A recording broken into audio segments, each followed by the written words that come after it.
Hey, hello everyone. I'm Greg Gutfeld along with Andrea Tanteros, Bob Beckel, Eric Bolling, and she once shot a butterfly for snoring. It's Dana Perino. This is The Five.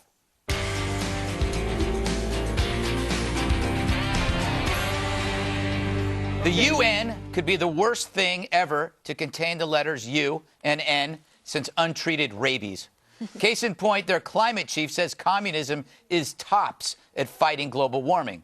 Christiana Figueres claims that America's political differences prevents passing laws to fight rising temperatures, while in commie China, they actually want to breathe air that they don't have to look at. They're not doing this because they want to save the planet. They're doing it because it's in their national interest. Translation, to get what we want, we need a dictator because then we can murder the dissenters. It's the same logic behind left-wing fantasies here and abroad. A dictator, Obama, could take our guns and make us watch PBS. Why not? So never mind that in China, the smog is thicker than Michael Moore's thighs. For with the UN, evidence is a drag, and so is history. Communism slayed in the 20th century, over 100 million dead, 65 million in China alone. They're the McDonald's of massacres. But I get it. Think of how much less carbon is emitted when the emitters are reduced to crushed bone. Using this logic, all killers are environmental heroes. Genghis Khan becomes a tree hugger, and Hitler wrote the first inconvenient truth called Mein Kampf. Perhaps Ted Bundy was killing locally but thinking globally. But look, the desire for someone or something to take over and fix things, even if millions die, it's not new. It's the nature of the left. If you wish to remake, you first must undo, which spells doom for me and for you. That rhymes. I know, Andrea. I thought, hey, let's end on a rhyme because on Fridays, rhyming is fun. It's Rhyming Friday. It is Rhyming Friday. Let's go to you first. What do you make of the UN suggestion? Kind of revolutionary, don't you think? Yes. So many people would love to live in China where they control how many kids that you have. But this is about control. If you can control people's lives, then you win, at least in the mind of a liberal. It's the same argument, too, and I laugh at it, when they come out and they say, you know, fat people, if they would just all go away, if they would just die, we could fix the climate change issue. So then climate change, I guess, in their mind, if you're an anorexic, then you're also an environmental hero because then you're not eating any food, so no truck has to travel with the food that you can digest and blow a hole in the ozone. MIT's Richard Linson, he's making a lot of headlines. He's this famous professor. He needs to get a food taster for what he's saying out in public. He studied at Harvard. He studied at a lot of other schools. And he came out recently and he said, you know what, there just is not a lot to this catastrophic argument that they're making. And if you look, he says this is all about money. All the funding for this comes from the government. So they're doing this to keep their funding sources alive. And he is an expert. I mean, he spent his entire career studying climate change. Yeah. Bob, here's the thing. The debate is not between us. It's not over if man has an impact on the temperature. I happen to think they do, and you do too. But the problem is with the exaggeration and the inaccuracies in predicted models. Is that what leads to this kind of conclusion? Let's go to communist China. Isn't that the issue? The communist China thing is ridiculous. I mean, we just watched a Olympics over there where they had to clear the streets off for about 4 weeks before. They had to clear the smog out of the streets. So, and China has a terrible, terrible reputation on environmental issues. And I mean, you know, we have some problems ourselves, but nothing compared to that. But having said that, so we don't get into a big argument here. NASA released their redid their report, which we've had this debate about, where 97% of climate scientists agree that the temperature is rising. Now, Eric, you can sit there and laugh, but you and a bunch of flat people. earthers. Yeah. No, I won't say flat earthers. I'm going to try to be nice about this. But when you talk about NASA, the American Medical Association, you go on down through all these lists of people who actually believe this is true, and it's the highest temperatures since temperatures have been recorded. You've got to say something's going on, don't you? It's not the highest. Well, it's not the highest. That study over that the you past guys 130 years, the global average temperature has increased 1.4%. How old is the Earth? Yeah. How old is the Earth?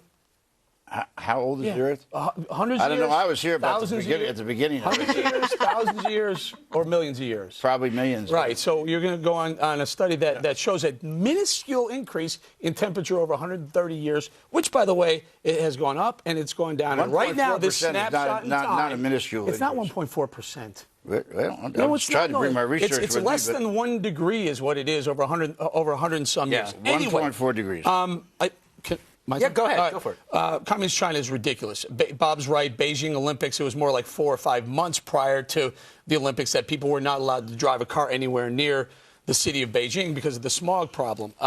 It's also the reason why the U.S. doesn't get involved in things like Kyoto Protocol, cap and trade, because China, the biggest polluters, the biggest emitters on the planet, won't play ball. If we're going to go ahead and cut our pollution and force our businesses like coal-fired power plants, which Obama wants to bankrupt, if we want to go ahead and put onerous regulations on them, and China's going to admit whatever the hell they want, right. It's one globe. It's, as I said before, pollution is fungible, like money is fungible. If they're polluting in China, we're going to breathe it in So what are you saying? If they're Cleveland. polluting in China, we should pollute here?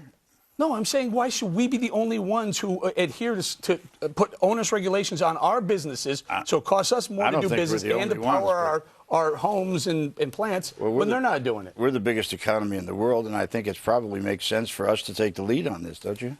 No, I think the biggest polluter in the world, which is China, they should too. Well, I agree with you, but you can't force them to do it. Dana, President Obama said that the climate is warming faster than ever, which is what Bob just said. It's a huge lie. Climate change predictions have been wildly exaggerated. I want to show you this shot of an EPA administrator who can't actually say what's going on, interviewed by Jeff Sessions, I believe is his name. Thank you. Somebody said, yes, that's his name.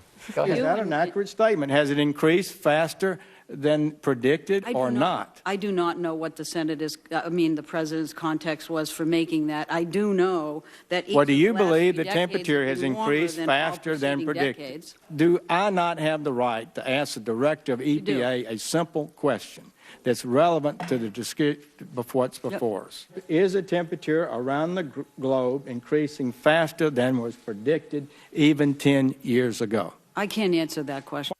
The issue here is that nobody can really answer this question, Dana. But they all, nobody can answer that question. Yeah. But they all know the answer. Right. That's okay. yes. So the answer is climate change, yes. Global warming, yes. More money for it, yes.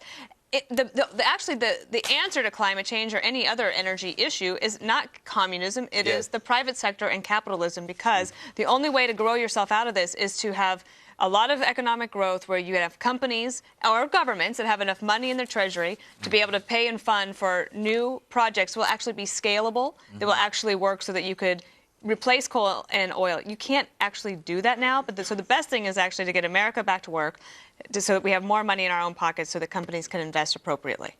Well, it took the government, to get the Clean Air and Clean Water Act to get these corporations to clean up their act. If we leave it up to the free enterprise system, who created the EPA? It was Richard Nixon, but leaving that aside, I thought he was evil. He did not pass the Clean Water and Clean Air Act, which, by the way, but never mind. I won't get into this, how the Republicans have been attacking that, but because all it's going to do is get another big argument. But the fact of the matter is, anybody who denies that this country has polluted and has taken massive steps to correct a lot of that, and that we have coal fire plants that are good for us when they're polluting the atmosphere. No, actually, coal-fired power plants have done an amazing job of getting new technologies in there to be able to scrub out as much as they possibly can. It's not entirely risk-free, but they've done a ton, not just because of the government telling them to do so, because it makes good business sense for them. So again, I go back to the private sector is the better answer than communism. Well, what we ought to have is is nuclear power. That would be the best thing we could do. Could I just make a point about Gina McCarthy, the woman that we just saw? She was at a hearing in November and was asked about the Keystone Pipeline and gave a very similar answer to the one that she just gave. She was hammered. Why is this bad for the environment? And she couldn't answer it. In fact, she sounded more like an advocate for the Keystone Pipeline. And this is Obama's own person over at the EPA, short on answers on why we shouldn't develop our own oil right here at home. Does anybody know how much oil that the Keystone? I'm not arguing here. 700,000 barrels a day. A day? Per day? Yeah. Well, and but I'm sorry, Dan, but part of the problem, Keith Ellison, Representative Ellison, was on the other network this morning. I was listening to them, and they were talking about certain things. And Ellison said, no, definitely not the Keystone Pipeline. And I'm waiting. One of those idiots would say, well, why not? Why not? Just ask the damn question, and no one could do it because there's no answer. Earlier There's no why not. He's talking about creating jobs. He said, well, definitely not with this Keystone. Just why? Also for safety, because earlier this week there was a big report and a lot of news articles about the hazards of moving all of this energy by rail. Right. If you had Keystone Pipeline, that's actually a safer way to do that, but that doesn't enter into their equation. Well, you're still going to move by rail, though, right? I mean, you're still going to haul. Not as far. Okay.